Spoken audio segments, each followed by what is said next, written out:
Welcome to my YouTube channel. आज जो मैं आपको सेकंड रूल करवा रही हूँ डेरिवेटिव का, ठीक है। इससे पहले मैंने फर्स्ट रूल करवाया था। अब देखो यहाँ पे, वहाँ पे जो फर्स्ट रूल था वहाँ पे क्या था, y is equal to x raise to power m। यहाँ पे सिर्फ वेरिएबल टर्म थी, ठीक है। यहाँ पे आपको पॉलिनोमियल इक्वेशन दी हुई है, आपने टर्म्स पढ़ी है ना, एक्सप्रेशन भी पढ़े होंगे, ठीक है। यहाँ पे पॉलिनोमियल इक्वेशन दी हुई है। अगर आपको ऐसे दिया हुआ है, आपने इसका डेरिवेटिव करना है। देखो dy अपॉन dx, क्योंकि यहाँ पे x है। अब आपने जो इसमें रूल लगाया था ना कि n आगे आ जाएगी, ये देखो पावर आगे आ गई। आपने ए एक्स प्लस बी ऊपर पावर एक कम कर देनी है, ये तो सेम है। बस इसमें एक स्टेप ऐड होना है, क्या होना है कि आपने इसका डेरिवेटिव भी करना है। किसका? ए एक्स प्लस बी का, ठीक है। बस आपने डेरिवेटिव कर कर उसके साथ क्या कर देना है, मल्टीप्लाई करना है। बेटे ये तो मैं आपको रूल समझा रही हूँ, अभी मैं आपको एग्जांपल दिखाऊंगी ना तो ज़्यादा समझ में आएगा। हाँ जी, ये देखो y is equal to 2x minus 5 raise to power 3 है यहाँ पे। ये देखो पहले आपने देखना है कि ये हमारा कौन सा रूल है। यहाँ पे अकेला x तो है नहीं है यहाँ पे बेटे, यहाँ पे क्या है, पॉलिनोमियल इक्वेशन दी हुई है, ठीक है। ये देखो ए एक्स प्लस बी, ये बी नेगेटिव है। अब आपने डेरिवेटिव करना है तो आप कैसे करोगे, आपने पावर आगे लेकर आनी है, 3 आगे आ गया। अब एक पावर आपने कम कर देनी है, 3 माइनस 1 कितना होता है, 2। और साथ में एक स्टेप और करना है कि आपने इसका डेरिवेटिव करना है 2x माइनस 5 का। अब ये देखो आप डेरिवेटिव कैसे करोगे। हाँ जी, x का डेरिवेटिव कितना होगा, x की पावर कितनी होती है बेटे, 1, ठीक है। x की पावर 1 है, आप इसका डेरिवेटिव कैसे करोगे, 1 आगे आ जाएगा, ठीक है। एक पावर कम हो जाएगी, 1 माइनस 1 हो जाएगा। 5 जो है कांस्टेंट टर्म है, कांस्टेंट टर्म का आपने याद रखना है कि डेरिवेटिव हमेशा 0 होता है, ठीक है। ये तो -0 कर दो, ऐसे कर दो। अब देखो, अब आपने क्या करना है बेटे, 2 इंटू 1 कितना होता है, 2 होता है। अगर किसी की पावर 0 हो जाए, ठीक है, एक्स रेज टू पावर 0, तो मैंने आपको ना, आप 7th क्लास 8th क्लास में पढ़कर आए हो कि किसी की भी अगर पावर 0 हो जाए, वो आंसर किसके इक्वल हो जाता है, 1 के। अगर 4 रेज टू पावर 0 है वो भी 1 के इक्वल है, एक्स रेज टू पावर 0 है वो भी किसके इक्वल है, 1 के इक्वल है, ठीक है। तो आपका जो आंसर आएगा अकेला 2 आएगा, और 0 तो यहाँ पे कोई वैल्यू हमने लेनी नहीं है, बस अकेला 2 ले लेना है। 3 2 सा कितना हो जाएगा, 6। 2x minus 5 raise to power कितनी आ जाएगी, 2। ये आपका आंसर है, ठीक है। यहाँ पे आपने जो मैं आपको बेसिक बता रही हूँ ना, अब अगर आप देखो, आपने 10th में मैथ किया था, अब +1 +2 तो आपने मैथ किया ही नहीं, ठीक है। आपको जो बेसिक बातें हैं वो भूल जाते हो आप। आपने बेसिक याद रखना है कि अगर किसी भी नंबर की पावर जो है वो 0 हो जाए, वो 1 के इक्वल होता है, ओके। हाँ जी, नेक्स्ट एग्जांपल समझाने लगी हूँ मैं आपको। नेक्स्ट देखो, अगर यहाँ पे कुछ क्लियर नहीं होगा तो नेक्स्ट एग्जांपल में क्लियर हो जाएगा बच्चों।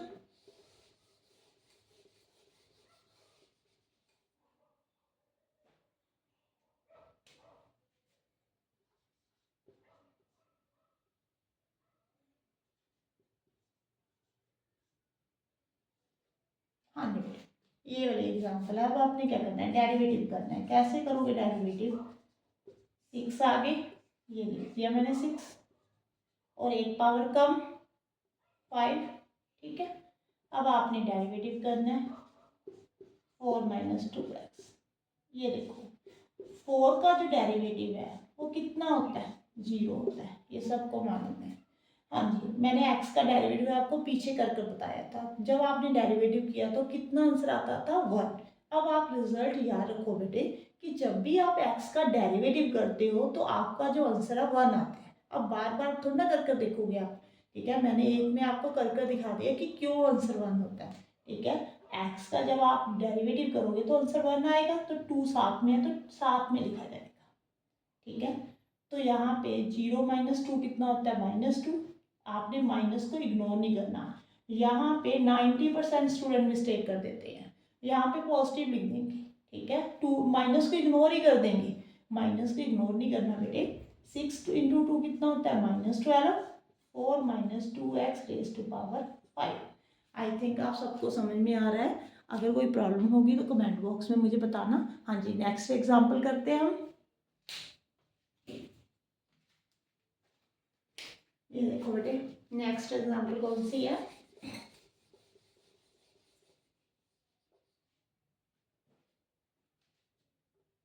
Three by two x minus three raise to power कितनी है यहाँ पे? 1/2। हाँ जी, डेरिवेटिव करना है, किसके साथ करना है? विद रिस्पेक्ट टू एक्स करना है। 1/2 आगे आ जाएगा। पहले जैसे मैं स्टेप बाय स्टेप समझा रही हूँ वैसे ही करना है आपने। फिर क्या होगा, ऊपर से 1 सब्ट्रैक्ट हो जाएगा, 1/2 में से 1 सब्ट्रैक्ट होगा।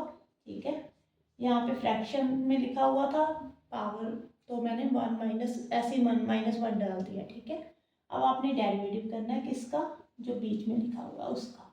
हाँ जी बेटे, आप पहले बताओ, अगर आप हाफ में से 1 माइनस करते हो तो कितना आ जाएगा? हाफ में 1 में से हाफ माइनस करोगे तो हाफ ही आएगा। बट आप छोटे में से बड़ा कर रहे हो तो यहाँ पे क्या आ जाएगा? -1/2 आ जाएगा। एलसीएम लेकर करना चाहते हो तो एलसीएम लेकर कर लो। 2 1 ज़ा 2, 1 माइनस 2 कितना होता है? -1/2। अब मैंने एक्स का डेरिवेटिव आपको बताया था, कितना होता है? 1। और 3 का ये कॉन्स्टेंट टर्म है तो 0 होता है। तो यहाँ पे जो आपका अकेला आंसर आ जाएगा 3/2 आ जाएगा। ये देखो, इसका तो 1 ही होता है, यहाँ पे 0। 0 में से कोई चीज़ सब्ट्रैक्ट, अगर आप किसी नंबर में से 0 सब्ट्रैक्ट करते हो तो वही नंबर आता है, 3/2 ही आएगा। ये देखो, है ना बेटी? समझ में आ रहा है आपको? आपको थोड़ी सी प्रैक्टिस करनी पड़ेगी, बट आपको समझ में आ जाएगा अगर आप प्रैक्टिस करोगे। 3 1 ज़ा 3, 2 2 ज़ा 4, आपने मल्टीप्लाई कर देना। यहाँ पे एक्स भी है बेटे। ये देखो, ये आपका आंसर है। ठीक है, हाँ जी, नेक्स्ट एग्जाम्पल करते हैं हम। नेक्स्ट एग्जाम्पल देखो आप कौन सी है।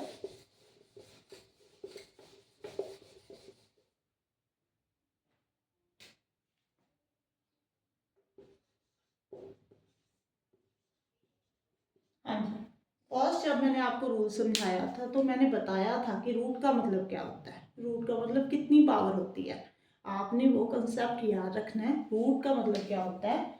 1/2। और भी मैंने एक बात बताई थी, अगर रूट के बीच में यहाँ पे 3 होता तो 1/3, अगर 7 होता तो 1/7, अगर 5 होता तो 1/5।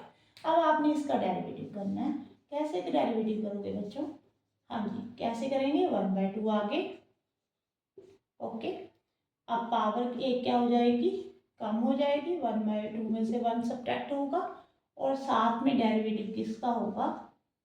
2x माइनस 1 था। हाँ जी, 1/2, 2x माइनस 1, 1/2 में से 1 सब्ट्रैक्ट करोगे 1/2 आ जाएगा। आप कर कर देख लेना।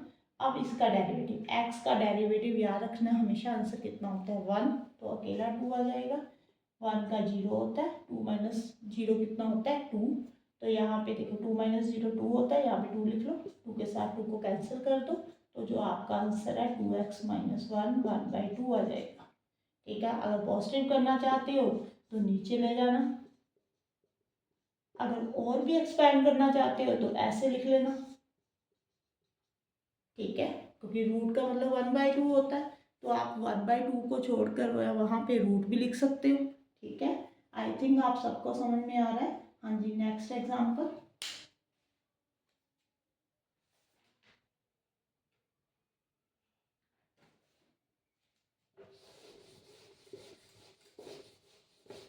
ये लास्ट है बेटी।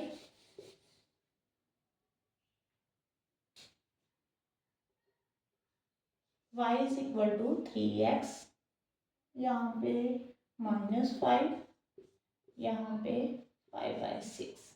अब आपने इसका डेरिवेटिव निकालना है, तो कैसे निकालोगे?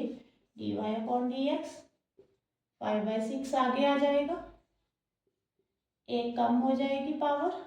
ठीक है, 5/6 में से 1 सब्ट्रैक्ट करोगे और साथ में आपने क्या करना है? डेरिवेटिव निकालना है। किसका? जो बीच में है उसका। ये देखो, अगर आप इसका ना एलसीएम लेते हो तो 6 एलसीएम आएगा, 6 इधर चले जाएगा, 5 - 6 कितना होता है? -1/6। अब आपने इसका डेरिवेटिव निकालना है। एक्स का डेरिवेटिव कितना होता है बेटी? 1। तो 1 को 3 के साथ मल्टीप्लाई करते तो कितना आंसर आएगा 3। 5 का जो डेरिवेटिव होता है वो 0 होता है। 3 माइनस 0 कितना होगा 3 होगा, मतलब यहाँ पे आप 3 अकेला लिख सकते हो। 3 2 ज़ा 6, तो जो आपका आंसर है 5/2, 3x minus 5 raise to power minus 1/6। अगर आपने पॉजिटिव करना है तो आप इसे नीचे ले जाना, नहीं तो आपका ये आंसर भी बिल्कुल करेक्ट है। हाँ जी, आपको मेरी वीडियो कैसी लगी बेटे, नेक्स्ट वीडियो मैं नेक्स्ट रूल के साथ बनाऊंगी। अगर आपको मेरी वीडियो अच्छी लग रही है तो please like and subscribe my channel. Thank you.